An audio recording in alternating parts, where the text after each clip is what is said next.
what I'm going to say may be a little controversial, but the way AI is structured, the strengths that it has, the skills of AI are actually better at creating program design than what humans can do. So that doesn't sound very fun if you own a personal training studio or if you are a personal trainer. However, what we really need to understand about AI is how we can lean into it. So, why do I say that it can be better than what humans can do?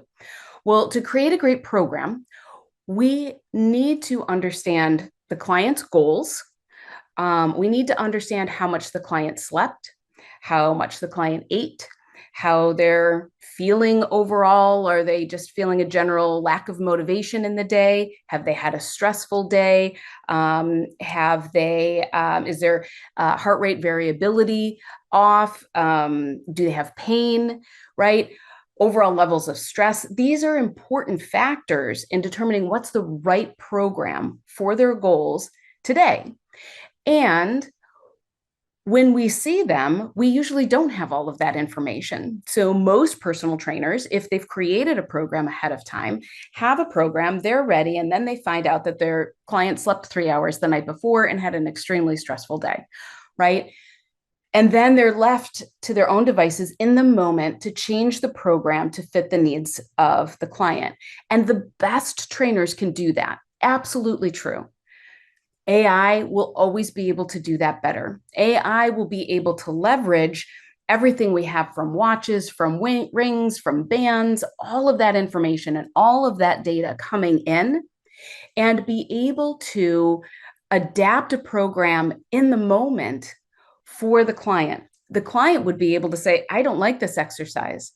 And AI has infinite patience. It does not get frustrated, it doesn't get annoyed, and it doesn't run out of options as long as it's being fed the right information, of course, to give the client a different exercise. So when it comes to program design, I really foresee that in 5 years, at 10 maximum, but we will be using AI like we use a calculator today. And I am happy to let my calculator do my math for me. And we're going to be happy to let AI do the programming for us. Because when AI does that programming and we can take a look at it on an iPad and we can say, all right, I understand where this is coming from because I am educated and I know all the information that was fed into this large language model. And I'm looking through it and I'm understanding why it's chosen the things it's chosen. Now I can go out on the floor. And the thing that AI can never do, there are really two things that AI can never do. One of them is AI is not creative.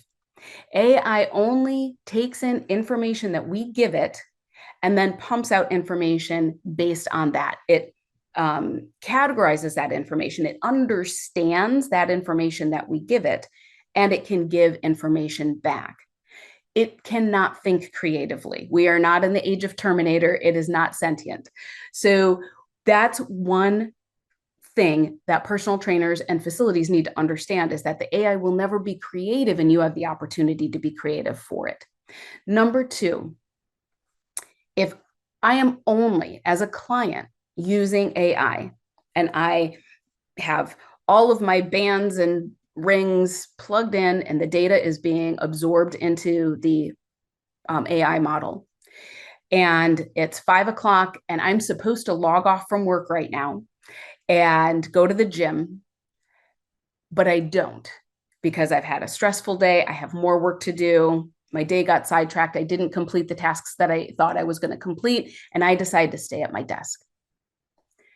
That is something that AI cannot do. It cannot help us. It can ping us all of the time. I don't know about you. I ignore my watch all the time when it tells me to stand up. So we know that human nature is not to interact in the same way with a computer, the way that it interacts with other humans. So really, what is the thing that personal trainers and facilities can bring to people in this age of technology And in this emerging age of AI, which will continue to make technology more present in the lives of our clients and potential clients. And really, what that is connection, it's communication, it's community, and it's accountability. So I started my career as a personal trainer. And when I started, I consistently had clients who would show up.